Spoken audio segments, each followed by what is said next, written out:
For the time being, it's impossible for me to take my family back to the UK safely. Well, for a start, the only time that I've come back to the UK is... Before Dawn reached Windsor Castle, a private order moved through its silent corridors.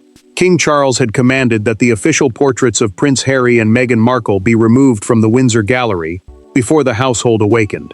No public ceremony. No warning. Only 2 vacant spaces where royal faces had hung hours earlier. But this was not a routine rearrangement. It was a deliberate act of erasure, carrying a message far more devastating than any palace statement. Before we go deeper into what this really means for the royal family, make sure to subscribe so you don't miss a single update. Charles signed the order shortly after midnight, then read it twice in his private study. The king knew the Windsor Gallery was more than a decorated passage. It was a formal display of royal belonging, where every portrait declared that its subject remained part of the House of Windsor, the family and institutions surrounding the British throne. Removing a face from that wall did not change blood, but it changed recognition. It told every courtier and relative who still stood inside the royal circle. The monarch placed his pen beside the document and stared at the final line. His instruction was direct. Both portraits were to be taken down, catalogued and covered before sunrise. Yet he had forbidden their destruction. Charles wanted them moved into a restricted chamber beneath the castle, a secured archive accessible only to authorized royal household staff, the people who manage the sovereign's affairs. That detail exposed deep hesitation. The father in him could not destroy the images, even as the sovereign ordered them hidden. Harry learned the truth through an encrypted message sent to his private phone. He read it twice while Meghan watched his face tighten. The Duke of Sussex, a title identifying the king's younger son through his royal dukedom, did not speak. Humiliation arrived before anger. Meghan understood that the removal was not about decoration. She told him the palace had chosen a symbol the entire family would understand.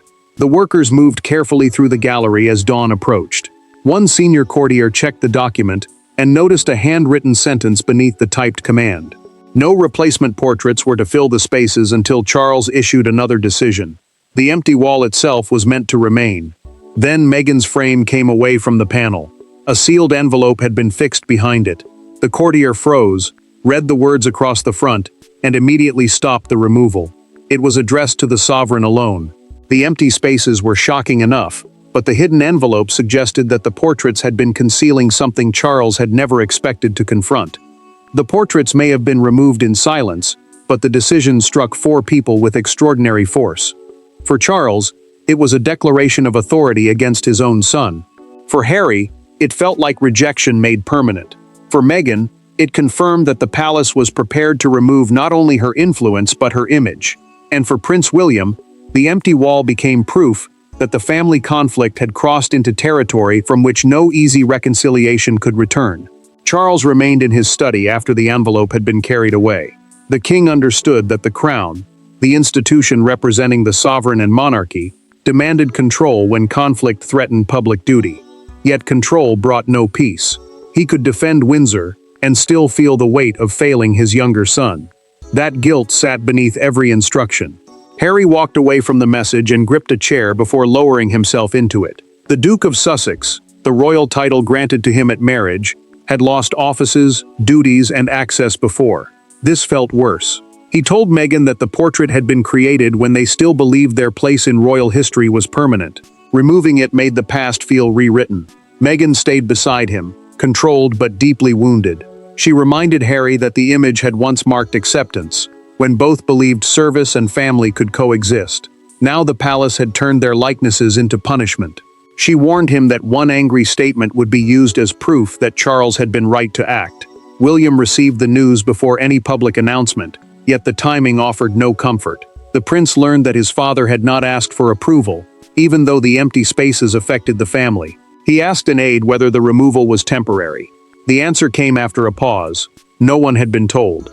Camila entered breakfast carrying more knowledge than she intended to show.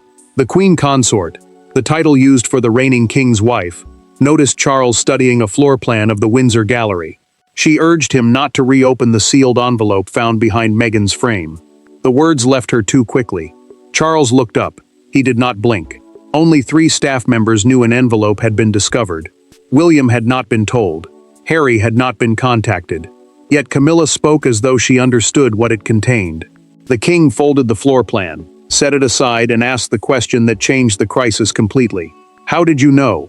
In that single question, the portrait removal stopped being merely a family punishment and became connected to a secret that had been building inside the palace for months. Every royal rupture has a moment that later appears inevitable. In this case, it began at a private Windsor reconciliation dinner held 6 weeks earlier.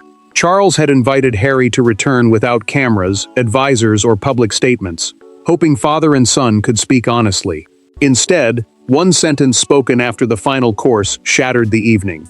By the time Harry left the castle, the king's hope had hardened into suspicion, and the portraits hanging nearby had acquired an entirely different meaning. Charles had arranged the dinner as an attempt to rescue something from years of bitterness. The king wanted to discuss limited ceremonial roles, meaning occasional appearances at royal occasions, without restoring full working status, for Harry and Meghan. Such a compromise mattered because it could preserve family ties without weakening the rules surrounding public service. He believed one evening might achieve what formal statements had failed to do. William entered reluctantly, expecting trouble. The prince feared that any offer would reopen old arguments, yet he came because refusing would deepen the division. Camila had urged Charles to proceed, convinced that the conflict was exhausting him and distracting the royal household, the staff and offices supporting the monarch's official duties. She watched both brothers carefully, praying restraint would survive the night. Harry stayed controlled until the final course had been cleared. Then he told his father that Meghan possessed private correspondence, proving palace officials had discussed removing their portraits and titles long before they stepped back from royal duties. The Duke of Sussex did not describe a rumor. He referred to copied emails and a dated memorandum preserved through an authorized source. Charles set down his glass with force.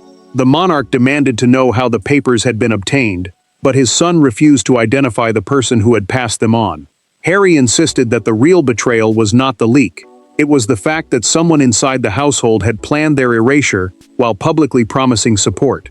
Meghan had already secured a sealed copy behind her portrait during an earlier private visit. A person with approved gallery access had opened the backing, placed the envelope inside, and restored the frame without triggering suspicion. That hiding place mattered because files could be removed, but a royal portrait was rarely disturbed.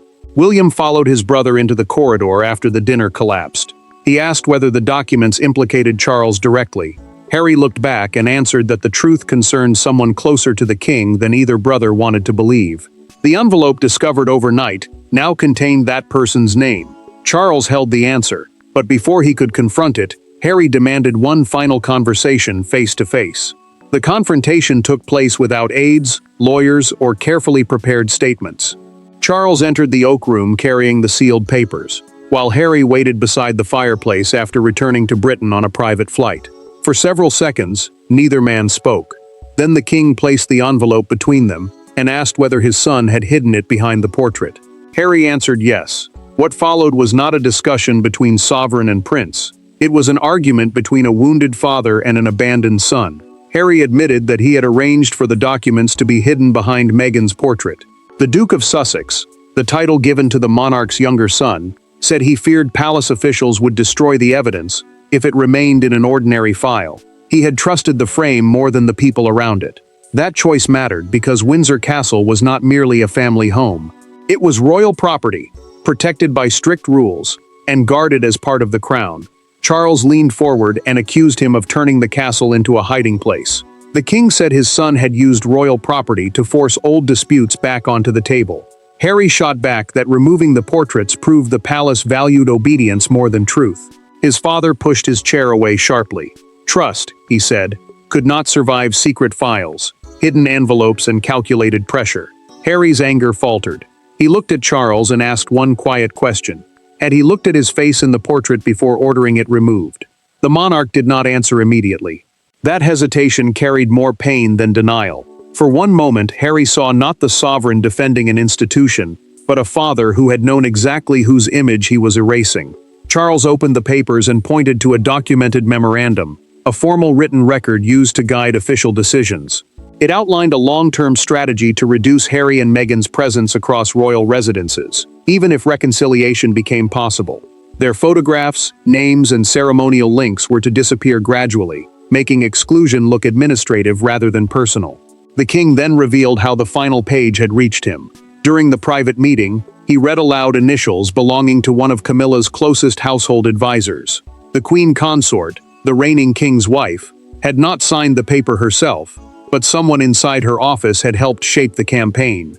Harry demanded that Charles confront Camilla immediately. The monarch firmly refused. He needed to know whether the plan had merely crossed her desk or had begun there. The father-son confrontation ended without forgiveness, yet the papers had redirected the crisis toward the person standing closest to the throne. Royal power rarely announces itself with raised voices. It moves through schedules, access lists, inventories, and carefully worded instructions. The removal of 2 portraits appeared to be Charles's decision, but the documents revealed a network of advisors who had prepared the ground months earlier. At the center stood a painful question. Had the king exercised his authority freely, or had those surrounding him shaped his choices until the final command felt inevitable? The answer threatened both his marriage and his command of the monarchy. Camilla sat across from Charles the next morning, with her hands folded tightly. The queen consort watched him place the memorandum between them without ceremony. He asked whether her household had encouraged the removal strategy. She answered carefully, but her composure weakened when he pointed to the initials on the final page. Charles understood how easily influence could hide inside procedure.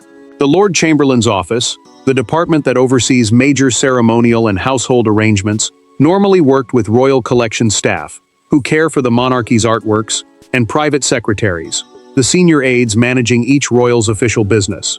Together, those offices could recommend what appeared in a working residence. Yet only the sovereign could authorize a change inside the Windsor Gallery. Camilla admitted that she had approved a review of every Sussex-related display. She told the king the review was meant to prevent arguments during future state occasions, formal events where the monarch hosts national or foreign guests. She denied ordering permanent removal. Her voice tightened as she insisted that she had expected options, not an operation completed before dawn. Charles felt trapped by both possibilities. If she had known the true purpose, then his wife had allowed others to guide him through silence. If she had not known, then her office had acted beyond her control and placed the crown at risk. The monarch could forgive poor judgment more easily than hidden power. The memorandum carried another secret. A deleted diary entry, recovered from an archived schedule, showed that Camilla's advisor had met privately with William's secretary. During that meeting, the advisor falsely claimed the prince supported removing the portraits. That lie created the appearance of family agreement and made the recommendation seem safe. For William, the deception turned quiet palace management into a direct attack on his integrity. William received the summons before noon. The future king was not being called merely to explain what his office knew. He now had to decide whether to protect Charles's authority in public or expose how that authority had been steered from within. The crisis had reached the heir, forcing William to choose between loyalty to the sovereign and loyalty to the truth.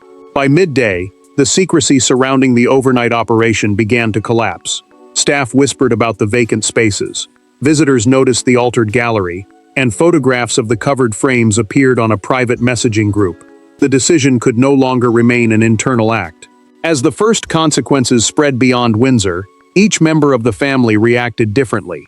Charles became more controlled, Meghan more defiant, Harry more isolated, and William increasingly convinced that silence would deepen the damage.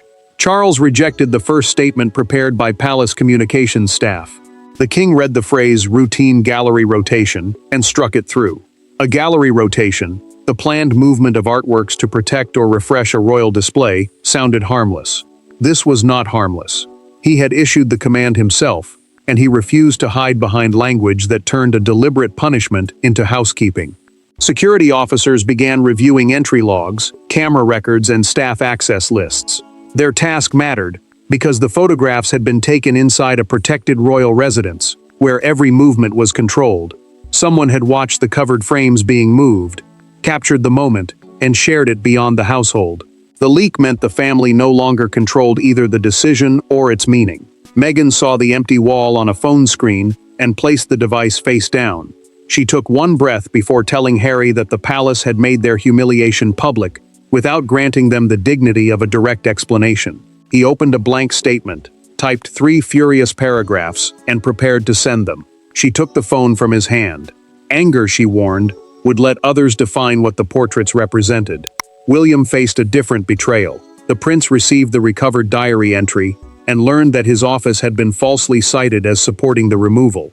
He ordered his private secretary, the senior aide responsible for his official schedule and correspondence, to release every relevant record to Charles. Senior courtiers might be embarrassed, but silence would make him part of the deception. Charles acted before the records reached him. The monarch suspended Camilla's advisor from all immediate duties, yet he refused to restore the portraits. Harry and Meghan had hidden documents inside Windsor, and he would not reward that breach simply because palace officials had also manipulated him. Catherine found William alone after the summons. The Princess of Wales told her husband that the family had stopped speaking to one another and started communicating through staff, documents, and threats. He listened, as she said the frames were no longer the real problem. The real wound was trust. Her words broke the pattern. William decided to meet Harry without officials, statements, or palace protection. The turning point did not occur in a grand chamber or during an official meeting. It happened in a small sitting room, where William and Harry faced one another without staff, spouses, or recording devices. Years of resentment stood between them, yet neither brother raised his voice. William admitted that his office had been used to justify the removal. Harry admitted that hiding the papers behind Meghan's portrait had been an act of desperation. For the first time, each man accepted responsibility without demanding immediate forgiveness. William spoke first. The prince said he had never requested the removal and would never have approved using his name to create false agreement around such a personal decision. His office, meaning the advisors and staff who manage his public duties, had been treated like a weapon. That mattered because any suggestion of his support made the order appear united, careful, and impossible to challenge. Harry did not defend everything he had done. The Duke of Sussex admitted that hiding documents inside Windsor Castle had broken trust. He explained that normal channels had failed him before, and he had believed the papers would disappear if he handed them to the same system they accused. Desperation, he said, had made secrecy feel safer than honesty. William told his brother that portraits could not repair years of anger. Harry answered that their removal still mattered because symbols shape memory. An empty wall told the world he was remembered only as a disgrace, not as a son who had once served beside the family. Silence settled between them. Harry's voice broke when he imagined his children visiting Windsor one day and finding no sign that their parents had ever belonged there. William reached for a box of tissues and moved it across the table without comment. The gesture was small, but neither brother mistook it for weakness. For once, pain entered the room without being challenged, denied, or converted into another accusation between them that difficult morning. William then revealed what Charles had considered. During a documented private briefing, the king had discussed removing every Sussex image from royal properties. He stopped only after finding a childhood photograph of both sons beside Diana. The memory had broken through the monarch's anger. Harry agreed not to publish the hidden correspondence. William promised to demand a truthful palace account, separating Charles's final command from the manipulation behind it. Together, the brothers walked toward the king's study carrying a compromise: protect royal authority, preserve the historical record, and stop pretending Harry and Meghan had never belonged. Their proposal could not restore the past, but it gave Charles one final chance to turn erasure into reckoning. By the following morning, the empty spaces inside Windsor had become the most discussed walls in Britain. The palace had lost control of the narrative, and the public supplied its own meaning. Some saw overdue discipline. Others saw a father symbolically removing his son from the family home. Yet one image captured the national mood more powerfully than any debate: two covered frames being carried through a service entrance while the castle tower rose behind them, permanent and unmoved. Charles approved a palace statement before breakfast. The king allowed it to confirm that the portraits had been removed under his direct authority, but he also insisted it acknowledge that misleading internal recommendations had influenced the timing and presentation of the decision. That admission mattered because the monarchy rarely exposed its own machinery. It showed that the sovereign had acted, but not with the complete picture he believed he possessed. Commentators divided within minutes. Some described the order as firm monarchical discipline, meaning the use of royal authority to protect standards and control public representation. Others called it a personal punishment disguised as gallery management. The argument grew because the portraits represented more than Harry and Meghan. They raised a harder question about whether history belonged to the institution or to the person controlling its walls. Charles watched the broadcast alone at Windsor. A presenter called the removal, a father closing the family album in public.